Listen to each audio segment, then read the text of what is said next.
Intolerant. Most of us cringe at that label, but intolerance can be a beautiful thing. Take a look. Controversial subjects like abortion, homosexuality, and racial equality have created a great divide in our culture. Many people think everyone should be accepted no matter what they believe or do, while others resist friendships with people they view as different or immoral. Sean McDowell, a former high school teacher, and his dad Josh, a best-selling author, address these complex issues in their book, The Beauty of Intolerance. Today, Sean gives insight on building relationships with others who hold completely different worldviews.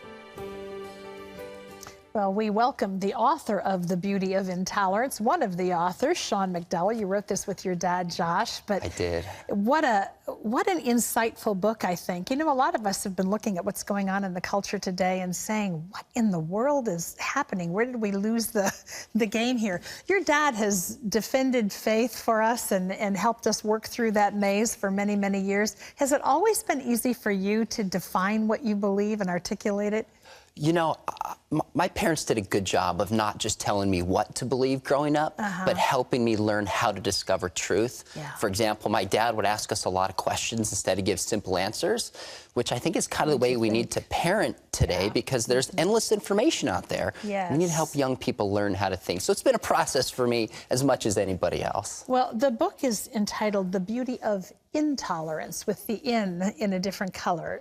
Just define the title and why you chose that. Well, a while ago, my dad made a shirt, and the front of it said, "Intolerance is a beautiful idea." And of course, when I wear that shirt around, people see that and get offended and give you stark looks. But then the back says, Mother Teresa was intolerant of poverty.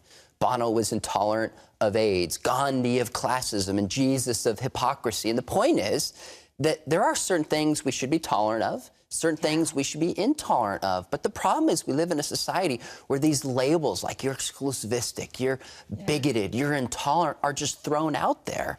We need to take the time to think through what is tolerance. How do we really live in conversation in a culture respectfully with people that have very, very different beliefs? Can I just say your book came out in the right year? Well, thank you. I mean, really, exactly what you're talking about is what seems to be missing in our culture today. And how confusing to young people is that?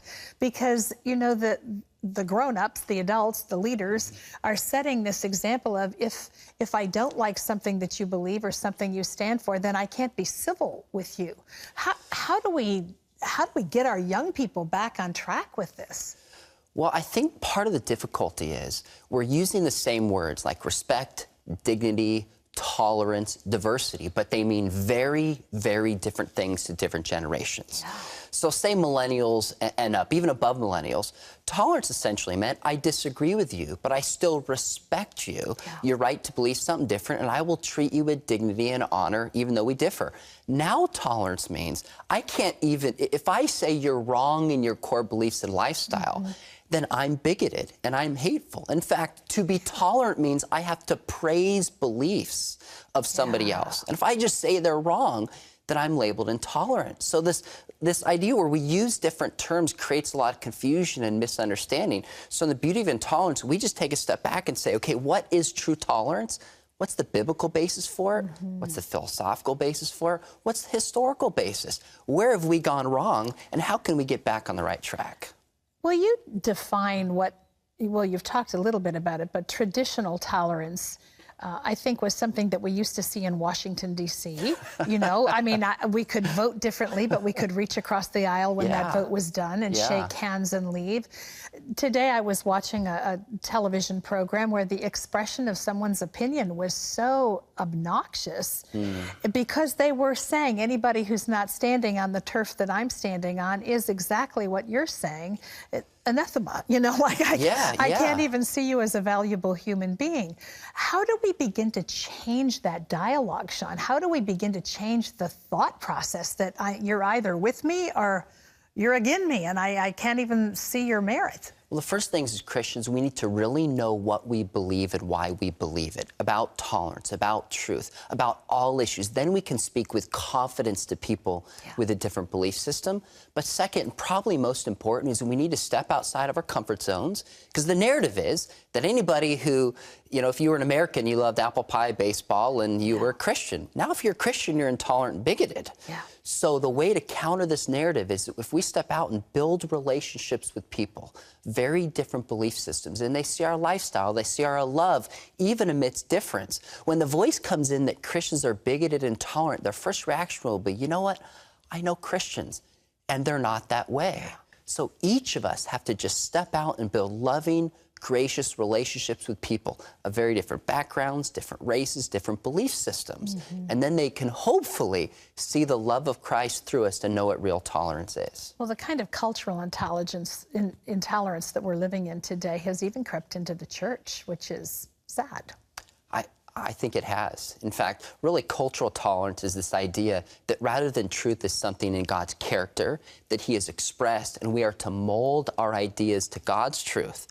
Cultural tolerance says, I am the source of truth myself. And we increasingly see this on moral issues where people think, if I believe something, you have no right to criticize me, and I can read my truth into the Bible rather than conform my life to what the Bible really teaches. Well, it certainly is an interesting thought to really examine what is intolerance to me, and how do I, through relationship, make a difference. What advice would you give to parents? Probably exactly what your dad did for you, huh? Well, yeah, I would say, number one, you got to really build relationships with your kids.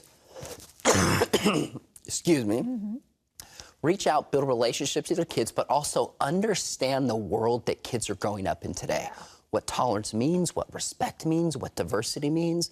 And then when we really understand how those terms are understood by a younger generation, I think we can communicate much more effectively and lovingly. Well, I want to say, whether you're the parent trying to figure that out for yourself or someone wanting to lead your children through the maze, The Beauty of Intolerance is a great book to start with. Sean co-wrote this with his dad, Josh McDowell. We've all been reading his books for years. And Sean, you did a great job on this. It's a wonderful book, Well, really. thanks for having me. Highly recommend it.